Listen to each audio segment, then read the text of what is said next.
And I now invite the Executive Director of the United Nations Entity for Gender Equality and the Empowerment of Women, Ms. Phumzile Mlambo-Ngcuka, to make a statement. You have the floor.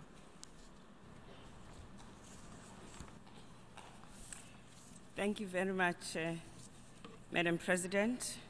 I stand on the protocol that has already been observed, and I want to start by repeating the Secretary General's call: pushback against the pushback. That is so tweetable. Pushback against the pushback. I think we all have to say it. Pushback against the pushback. What did the Secretary General say? We have got our marching orders. Yes, there has been changes. And the fact that we are meeting today, convened by the President of the General Assembly, who we thank profusely for convening us in this manner, is a sign that we have more women in leadership, and they are using their positions of authority to bring about changes. There has been progress because we have women who are now astronauts, women are judges, women are innovators, women are leading human rights institutions. Here in the United Nations, as the Secretary General highlighted, we now have a gender-balanced senior management team.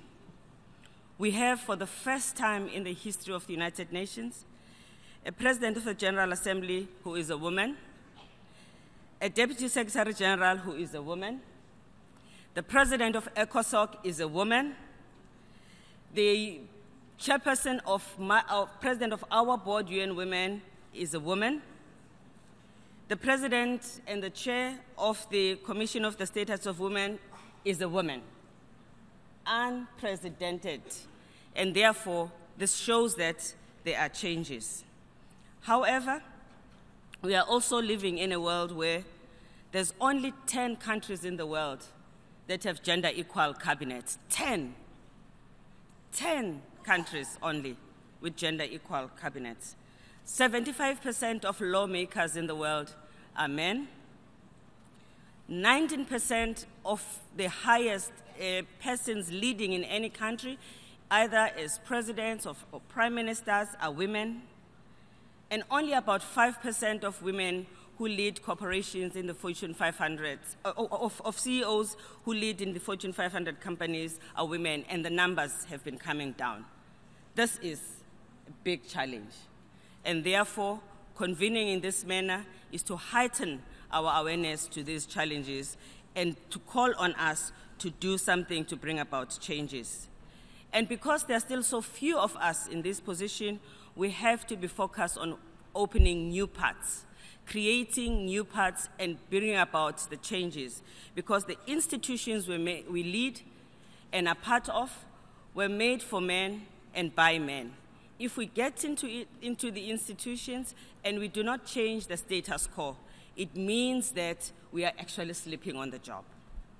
We therefore are obliged to be change makers wherever we are and open paths for other women and lift as we climb. We are obliged wherever we are to hold on together with the sisterhood and the brotherhood that is supported. We have an obligation to stand up and to work in order to make lives better for other women, because the positions of leadership that we have are not a right to us. They are a privilege. We have to earn the right to continue to be in those positions by being of service.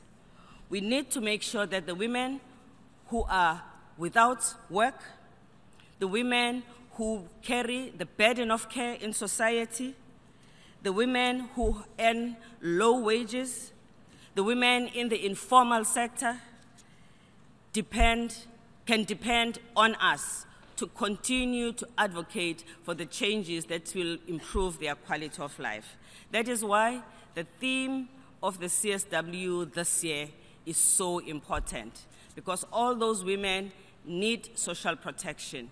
they need infrastructure that works for them, and they need public service that serve them and change the quality of their lives. We therefore need to rely on each other. We need to rely on the masses of women that are committed to change to bring about these changes.